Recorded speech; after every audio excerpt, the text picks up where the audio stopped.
What I do when I read is pretend I'm in the story and make sense of what I'm reading. The pictures help me to read the words. If I don't know the words, I sounded the words out. When I get stuck, I just skip over the word.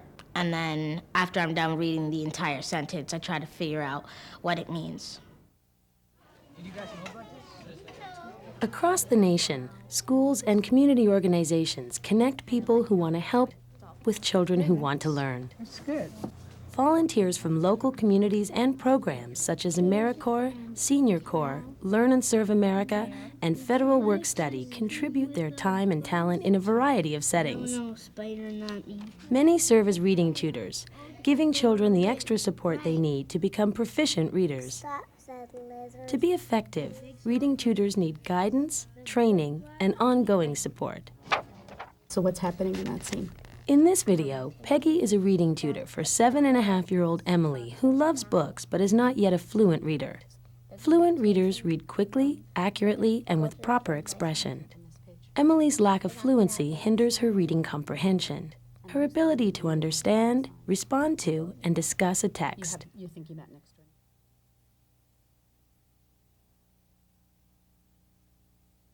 I just wanted to welcome you, Peggy, to my classroom and to our school this year. I'm so excited that you're here.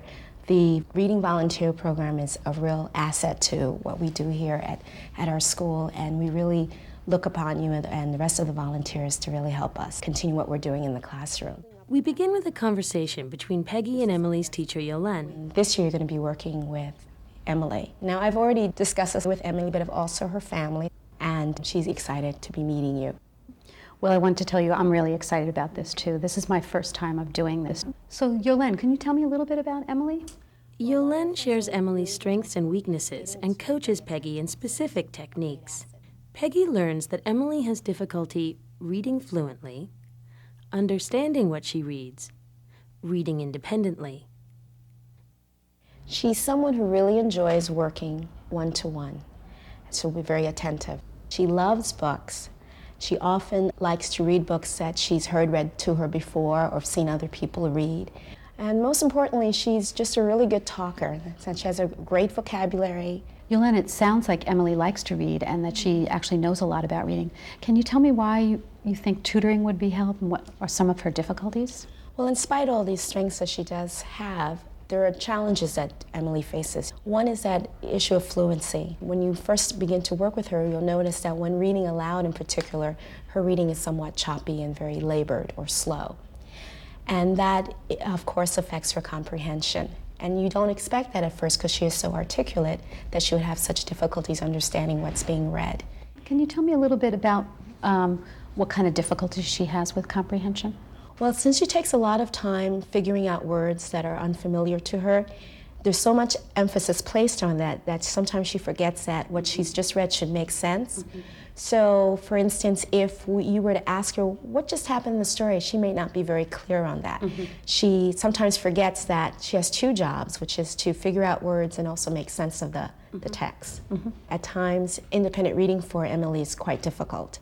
Based on some of those issues that you talk about, what are some things that I could do as a tutor? Yolene suggests that Peggy and Emily work on retelling the story, making word patterns, using picture clues. Well, one of the things that would really be helpful is getting Emily to retell. And by that, I basically mean to get her to talk about who's in the story and what's just happened. And that will help her to keep monitoring what's going on. Mm-hmm. And then as you're reading the story, to really encourage discussion about what's going on. That makes it a lot more interactive so that the words jump out of the page. Mm-hmm. And then also to do some word work, because as I mentioned earlier in terms of one of the challenges is that she spends a lot of time decoding or laboring over words she doesn't know. In the training that we had, we did some word work, and we used in the volunteer center that I get materials from, there were these tiles. Right. Is that And I was learning something about how to help kids make words. Is that what you were talking about? Absolutely. So she can build words, make words, take words apart, so they become a very living thing that she can work with. Yolanda, I appreciate all of this information and all the different ideas that you have, and it's starting to make sense based on the training that I've been getting. But I'm wondering if there's a book you could show me. I have a book right here. This is the kind of book that Emily is reading right now. And one of the things that I do when we start a new book is take a picture walk, where we just sort of walk through the book so again she can get a sense. And this all is building up her background knowledge so that when you're finally ready to sit down and start the book, she's got so much information. This has been really helpful, and I have a lot of ideas now.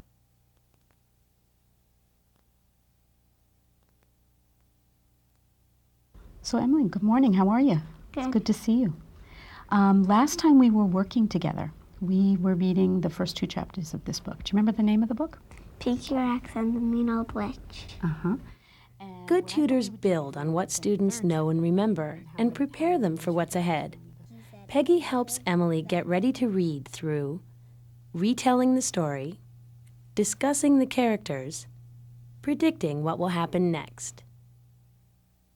What I thought we would do before we read the 3rd chapter of the book is we would go through the book and sort of remind ourselves of what happened in the book, okay? And then we can do the 3rd chapter. So can you use the pictures maybe to remind yourself? Yes. So what's happening in that scene? Pinky, Rex, and Amanda are playing monkey in the middle, and there's Amanda, and there's Rex, and there's Pinky. And what were we thinking was a little bit interesting about their names? That a girl had a boy named And Rex. the boy. Right, so we thought that confused us. How did we figure out that it wasn't, we were thinking this was Pinky and this was Rex, but how did we know that it wasn't? What did we do? We saw he there. Oh, yeah, and that helped us. Do you remember who Amanda was? Pinky's little sister. Right. And do you remember how we figured that out? Because on a few pages over, there's freckles there, right on the nose, on Pinky's face, and on Amanda's. So when they were playing, what happens? Pinky threw the ball right there. It was the starting of Mrs. Gordon's house. Okay. So Amanda had to go and get it. And what happened? Mrs. Morgan came running out with a broom. She started swishing it at Amanda, and it made Amanda scared. So she dropped the ball. And so then what did they do in chapter 2? Rex said, "We're gonna get our ball back," and she went over. So when we got to the end of this chapter, how were the kids feeling about Mrs. Morgan? Really scared, and they couldn't believe that they just did that. Okay. In the next chapter that we're going to read, it's called Getting Even. What do you think getting even means? Like if someone did something to this person, then they have to do something back, so then they're even. And the last time we were talking about how might they get even. What do you think they're going to do? They can put a big bird in her yard, and then she's gonna come running after it, or put a few dollars and have it on the string. Okay. And then she'll go oh, money. And she'll start going after it, and then when she starts going after it, they'll pull it so that she will be like, "Hey, those little rats tricked me." Okay, so let's read the chapter. And let's see about our predictions. As they read, Peggy does several things to increase Emily's fluency. She asks Emily to reread when she makes a mistake, read along with her, explain how she figures out words, use context clues, make more predictions. Notice the strategies Peggy uses as you watch. Pinky, Rex, and Amanda try to think of tricks they could play on the mean old witch. "I know," said Rex. "Let's call her on the telephone and tell her she's won $1 million. She'll get all excited, and then we'll call back and say it was all the ha. Whoops. Can you read that back over? I got confused. Okay. Mistake. Ha ha. Uh-huh. So let's read that together. She'll get all excited and then we'll call back and say it was all a mistake. And then how would you say that last part? Ha Ha ha. Ha ha. Now let's see what the next thing they're going to do. Amanda clapped her hands. That's funny, Rex. She said, No, it isn't. No, it isn't, said Pinky. Besides, she'd know she'd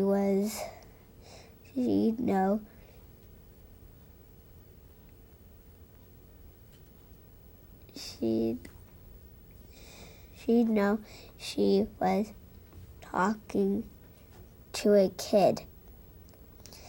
She'd never believe it. What if we leave a note under the door that says, you stink? Amanda giggled. She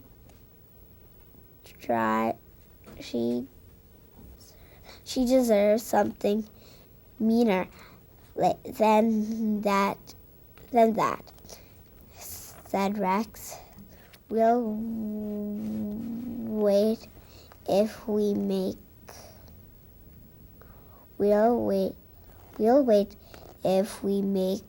signs and put them all over the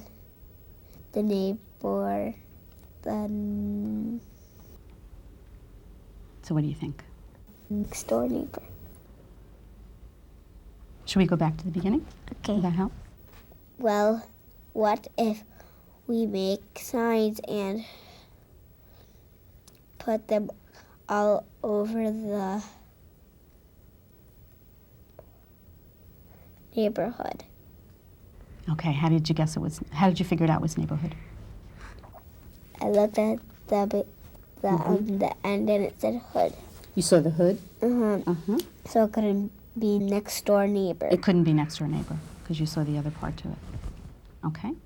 What kind of signs? Asked Rex. Pinky got excited just thinking about it. Signs that say things like Mrs. Morgan hates kids, or watch out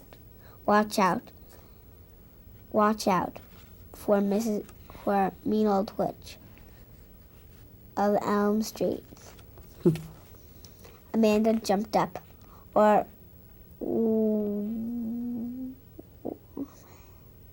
wanted. Wanted. What helped you figure that out? I remembered how to spell want, and then I added the ed onto it. So you noticed. So why don't you start from the beginning there? And Amanda jumped up. Or wanted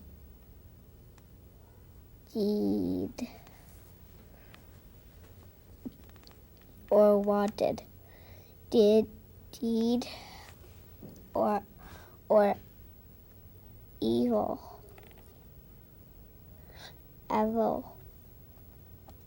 Okay. So Amanda jumped up, and her sign is going to be wanted, or alive. Dead or alive. Now, why did you get that when I said and alive? I just thought of it. You just thought of it? Have you ever heard of a sign like that before? What's that sign about? I don't really know, but I heard of it before. Okay. We're getting toward the end. We're getting to the last page in the chapter. What do you think they're going to do?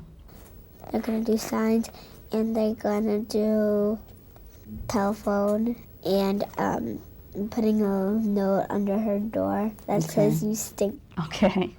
So now as we get to the end of the chapter, do you think they're going to make a final decision? I think they're going to choose telephone. Okay, so let's see what they do finally. So we're going to do some word work. Reading involves many skills, including the ability to recognize common word patterns. Peggy uses letter tiles and writing to help Emily with word patterns by choosing a word that was difficult for Emily, other words with the same letter pattern. Let's work on the word make.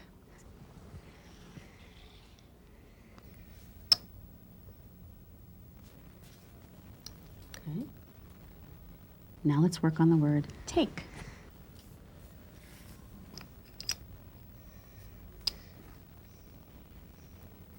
Okay. Let's work on the word steak.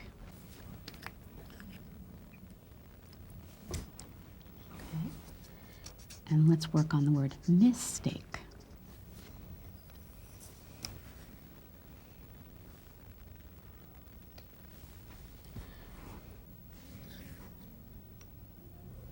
Okay, that's the word mistake. Can you make the word take?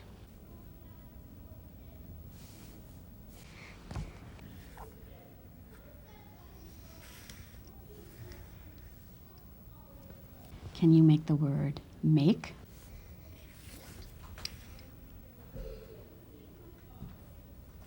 Can you make the word steak?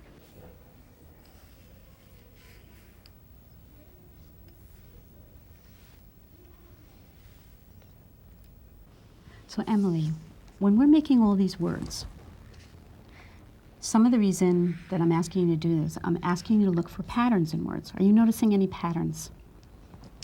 Can you show me a pattern? Vowel, consonant, vowel. Okay, so that was one pattern. Can you show me another pattern? A. A-K-E. Emily, can you make the word mistake?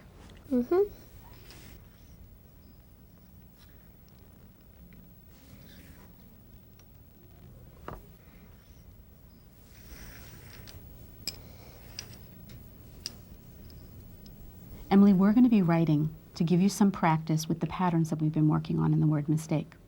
So the first pattern that we're going to work on is make. And we're going to make those words, and we're going to make some new words. So the first word, we'll start with the word we've made, make.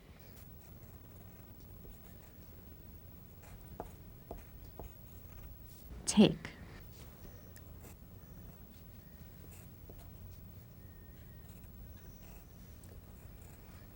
Steak.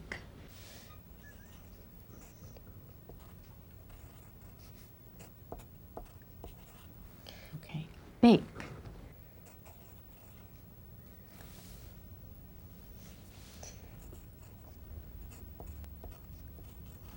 Cake. Shake.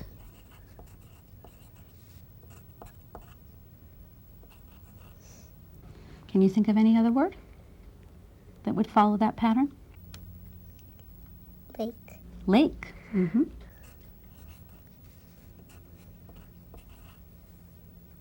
Any others? Can you make the word fake?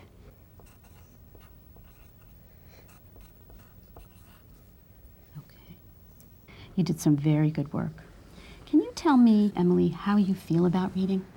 Reflecting on how they learn helps children focus on their strengths and gives them words to describe the strategies they use.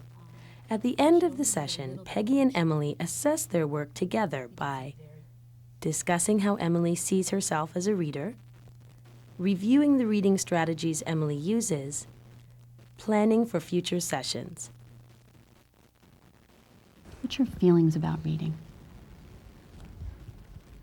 Well, it's sort of fun, but sometimes when I don't wanna, but I have to, it gets really boring because I don't really like to sometimes. But I have to read if I want to be an excellent reader when I grow up. Now, what makes it boring? because I don't want to do it, and it's hard to do it. Yeah, it's hard to do it. Because you have to move your eyes a lot, Mm-hmm. and your brain gets really tired of thinking. That's what I noticed. I noticed sometimes when I read with you that I should only read a little bit, like a chapter was enough for us to read together. And just as we got to the end of the chapter, I could see you getting tired and you were just about to yawn. And the other thing I notice is that you work so hard to figure out the words you don't know. You work so hard. You use what you know about sounds, and I think you use what you know about what makes sense. I think you're using that a lot. And you also try and make the reading sound like real talking. Do you do that? Yeah, you were trying to make it sound like real talking. When we read together, was that helpful to you, us reading together? Yeah, or if we take turns together. We didn't take any turns today, but on other days that we've worked together, we've taken turns and that's been helpful to you. The other thing I noticed about your reading and what really helped you to remember what you were reading is us talking about your reading. Did us retelling the story today, looking back on the story, help you remember what we read? Was that something that was helpful? Yeah. So we'll work again next week. We have about 2 or 3 more chapters to do. We'll do some more reading and we'll do some more word work. And we'll think about the strategies that you can use. But you did some fantastic reading today.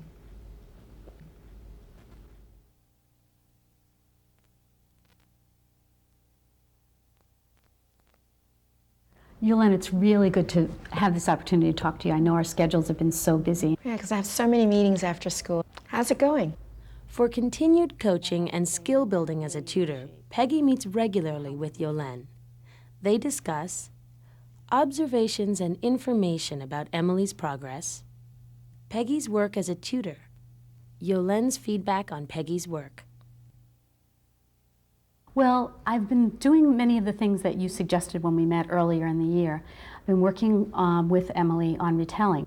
The retelling helped me to understand what were the details she was getting and what were the details that were confusing. When I was reading with her, I noticed that she still is having difficulty in terms of being fluent and it being choppy.